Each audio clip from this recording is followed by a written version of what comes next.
And now we have Kate. And Kate's story is a very interesting one because it is really about an attribution error, right? So we're attributing, we're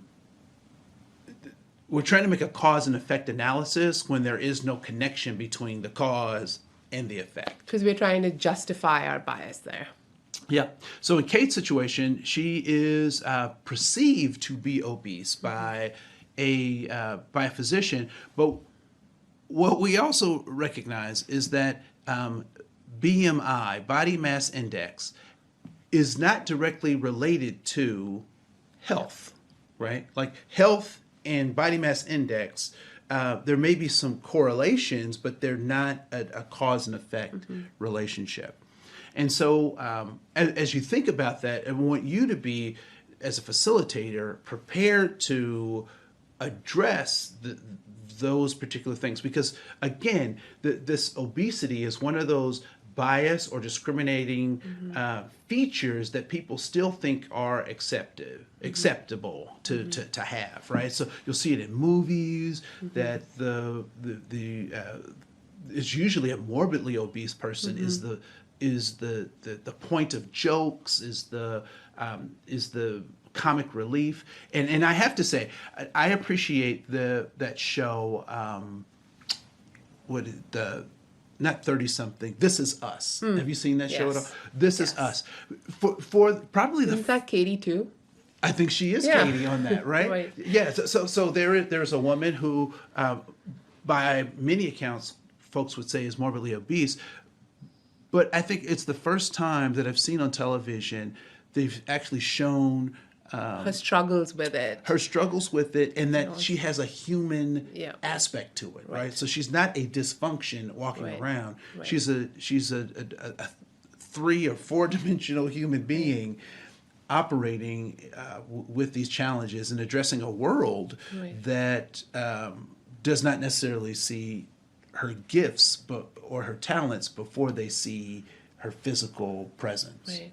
And I think it's important to remember, right, if you're concerned about health, it's a very different approach than the ridicule we're talking about. So you could be concerned about someone's health and have a conversation, a respectful conversation around it, and challenge your biases, right? Because how someone appears physically has nothing to do with how you should treat them as a person. And so that's a big part of this activity, is to try to realize that irrespective of how someone looks, you still have to treat. Yeah. And we're giving you this as facilitators so that you can gear yourself up for this piece of the conversation, because this might be one of those places where people's biases, their prejudice, and their unconscious bias manifests. And so you need to be able to address those in a caring and competent way. Right. And so this next activity is designed to kind of engender some of that, right? So this activity is simply count the number of triangles. And then you give them 30 seconds and ask them, how many triangles did you get? Invariably, you'd get like 9, 10, 13, 15. Once you get someone with the high count, congratulate them, have everyone a round of applause.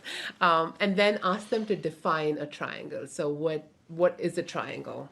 Typically, it's defined as something with 3 sides and 3 corners, and people will come up with these answers.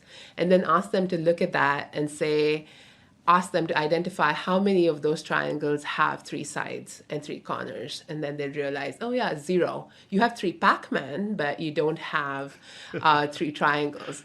And so we talk about, how did that happen? How did you identify or count 15 triangles when they don't have the complete information? And that's where we fill in the gaps. We come up with our biases and picture triangles the way we see them. And it's also why some people will count 3 triangles and some people will count 15, is because that's how you are filling your gaps.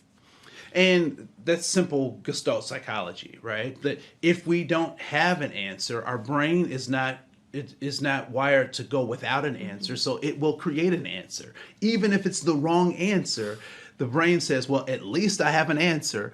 And so we have to recognize that. And so when we talk about Katie's case in particular, we have to be mindful that sometimes we can make correlations that don't exist, that we can draw conclusions that aren't actually conclusions that make sense either for the context, for the time that we're in, or for the situation that we're involved in. And so it's important for us when we're thinking about hiring decisions, when we're thinking about promotions, when we're thinking about who needs to receive disciplinary action, right? Is it possible that I could be making correlations with things that actually aren't corollary at all?